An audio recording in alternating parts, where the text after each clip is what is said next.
Je m'applique, hein. Clap.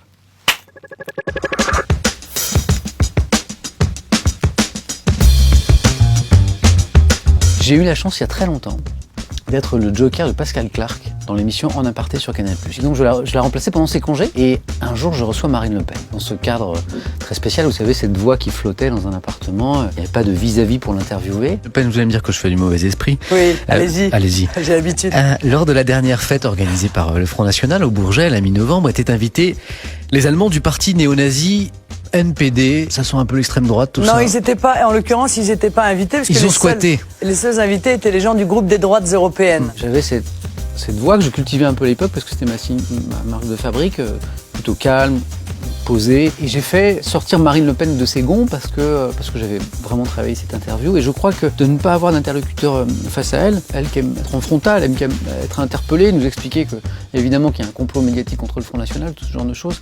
Elle n'avait pas prise, là, ce jour-là. Je ne sais pas si une interview est un match, mais en tout cas, ce match-là, ce jour-là, je l'ai gagné. C'était le journal du soir de Canal+, c'était mes débuts, donc c'était un remplacement. Et puis un soir, donc je charge dans le prompteur le texte de mon journal, je vais à l'antenne, je commence à lire mon journal, les titres donc, et là je m'aperçois au bout de quelques mots que c'est le journal de la veille. Ça c'est une question difficile parce que il y a 10 ans, imaginez ce qu'il serait devenu aujourd'hui. Moi j'ai commencé le journalisme, ça les plus jeunes d'entre vous ont vraiment rigolé. On découpait les dépêches AFP sur une espèce de fax, quoi, un téléscripteur. Il y avait quelqu'un dans les rédactions qui était devant la machine, les dépêches tombaient, il les coupait et il les rangeait par tas, international, politique, économie, tout de fou, quoi. Et puis après on distribuait aux journalistes, c'était ça, quoi. Donc imaginez maintenant ce que pourrait être l'info dans 10 ans. Non. Il y a plein de journalistes que j'ai admiré, l'exigence, la culture de Frédéric Tadei, la façon de faire l'amour à la caméra avec les yeux et avec la voix de Patrick Poivre d'Arvor. Soyez aussi heureux que cela est possible et comme on dit en Bretagne, adieu Vat. Dans un instant, la météo d'Evelyne Delia suivie de RIS Police Scientifique. Très bonne soirée à tous. Mais j'ai pas de modèle parce que je cherche pas à copier, parce que il faut faire entendre sa propre musique et son propre regard sur l'actualité. J'aime bien, d'abord, je crois que je suis rentré dans les réseaux sociaux, à l'époque Facebook, pour faire une forme de veille de ce que les gens pensaient de moi. Pourquoi ? C'était pas tellement une question d'ego, même si les présentateurs, faut pas se mentir, ont un énorme ego. Hein. Mais je vais sur Facebook et sur les réseaux sociaux, sur Twitter ensuite, pour voir ce que les gens pensent de moi. Parce que parfois, même dans la critique la plus extrême et la plus violente, c'est rare qu'il n'y ait pas quelque chose de vrai. Non. On est tous citoyens, journalistes, remplis de filtres, conscients ou inconscients. Et on raconte l'actualité avec ces filtres, conscients ou pas. Ce qui est possible, c'est l'honnêteté intellectuelle. C'est des horaires un peu étranges, mais c'est des horaires où Paris est magnifique. C'est-à-dire que moi, je me lève à 2h du matin, tous les matins. Moi, il me faut du temps pour faire bien les choses, pour lire vraiment l'info, pour m'en pénétrer, pour regarder tous les reportages, tout ce que je vais diffuser. Je veux pouvoir tout maîtriser, savoir de quoi je parle, parce que ça s'entend, ça.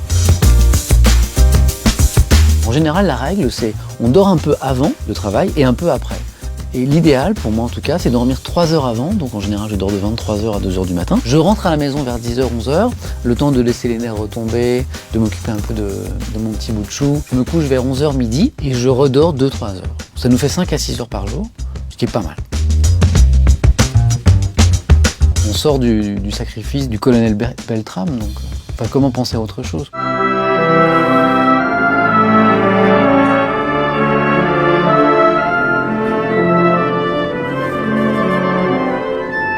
Imaginez, à notre époque, 2018, époque hyper individualiste, hyper égoïste, on va pas se mentir, on est dans ce monde-là aujourd'hui, c'est chacun pour sa pomme un peu, quoi. Qu'un homme, à un moment, fasse le sacrifice de sa vie, parce que quand il y va, il sait qu'il y a une chance sur deux, quoi. Aujourd'hui, c'est fou et c'est inspirant. Et c'est le genre de geste à même de changer une société.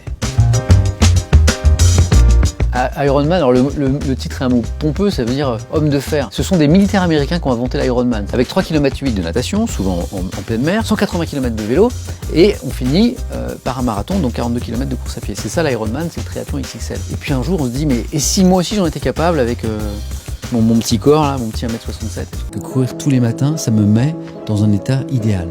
Subitement, j'entends des choses qu'on n'entend plus au quotidien. Et tout ça, ça fait partie du plaisir que te procure le sport. Et on s'entraîne, Et puis un jour, on fait ce truc-là. Et puis quand on franchit la ligne d'arrivée, il y a ce truc qui vous envahit, c'est que vous l'avez fait, quoi.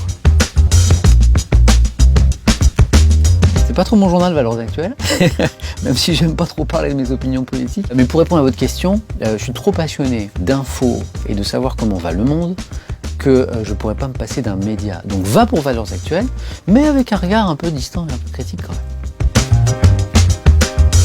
J'assume totalement cette passion du tatouage, qui m'est venu tard, c'est un choc esthétique, j'avais 30 ans, avant je trouvais ça un peu bizarre. Et puis je fais mon premier tatouage, par là, un dragon, j'avais 30 ans et je me sens complété. Avec le tatouage, vous vous appropriez votre corps. C'est-à-dire, vous dites, ce corps, non seulement je l'accepte, mais je vais le transformer, je vais l'améliorer, je vais le décorer. On n'aime pas, mais donc ce dragon, le premier dragon, je l'ai fait à droite pour protéger mon âme. Je parle sur un truc là. J'ai fait un deuxième gros dragon à gauche pour protéger mon cœur. Et c'est bête, mais je me sens protégé, quoi, comme si c'était un peu magique. Et puis là, j'ai un projet de troisième dragon. Je sais pas pourquoi je fais des dragons, c'est comme ça, parce que c'est mon animal, quoi. J'attends le coup de fil du tatoueur.